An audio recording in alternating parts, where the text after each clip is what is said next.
Home prices nationwide in the USA were up as much as 13% in the past year, which helped lift 4 million homeowners from being underwater. But those price increases are also pricing many out of the market. To further discuss affordable or unaffordable housing, as the case may be, is Pej Barlavi, CEO of Barlavi Realty. Thanks for joining us. Thank you for having me.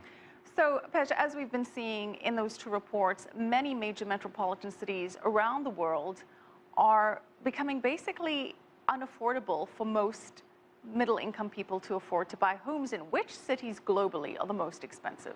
Well, there's two ways of looking at how you express expensive. If you're looking at price per square foot or square meter, Monaco comes in first. $1 million gets you about 15 square meters or 160 square feet, followed by Hong Kong, London, Singapore. New York is ranked sixth, so still pretty affordable. If you're looking at the high-end market, it changes completely. You're looking at Hong Kong at number one, followed by Tokyo, and then you have Tokyo, and then you have Hong Kong, Tokyo, Singapore, London, Paris, Moscow, and New York again. Basically, for people living in cities and trying to work in cities, it's become very, very, very difficult to own even a modest one-bedroom apartment. How did we get to this stage? The developers are building just high-end complexes and houses that if you're living next to a brand new building, your price is going up, and you want to try to get that to reflect what's being built in your neighborhood. So people are being priced out as these big developments and high-end developments are done. As a real estate agent, how much of somebody's monthly or annual income is going towards rent or is going towards mortgage in terms of proportion or percentage-wise, and how has that changed over the last 20 years or so?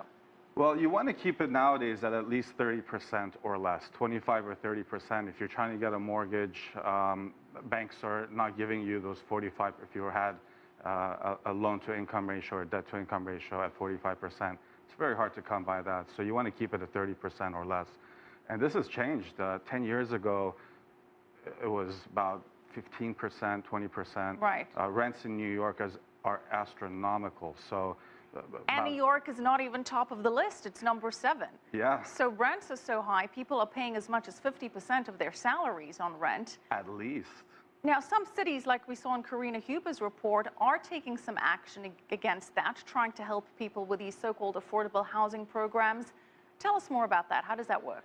New York's had this in place for a while, and our new mayor, de Blasio, is also trying to introduce and put another 200,000 units of affordable housing in the next 10 years. It's going to really determine how the developers will accomplish this and how they're going to keep the effects of building these new complexes. But what do we mean by affordable housing? Does the government put a cap on that? Does the government provide tax incentives? What are governments doing to make, or city municipalities doing to make housing more affordable? Tax incentives is definitely one way that they've been doing it. Another is that they will allocate for a new building to be built extra floors, and they'll allocate those apartments for affordable housing. So they'll allow the higher floors for more money and the lower floors. Now, there are some theories that say governments should come in, step in and intervene and say we're capping real estate prices at certain levels.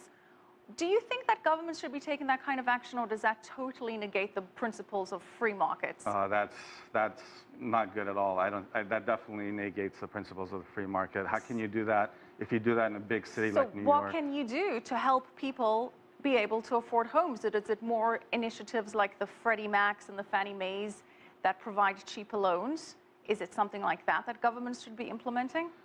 Definitely, you know, the 421A tax abatements have helped new buyers get in, where your taxes for the property is very, very low, and it increases every couple of years.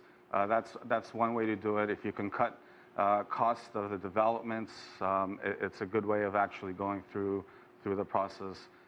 Air rights is at an all-time high, so purchasing air rights that doesn't exist for $400. Well, Pej, very quickly, we're talking about these all-time high prices.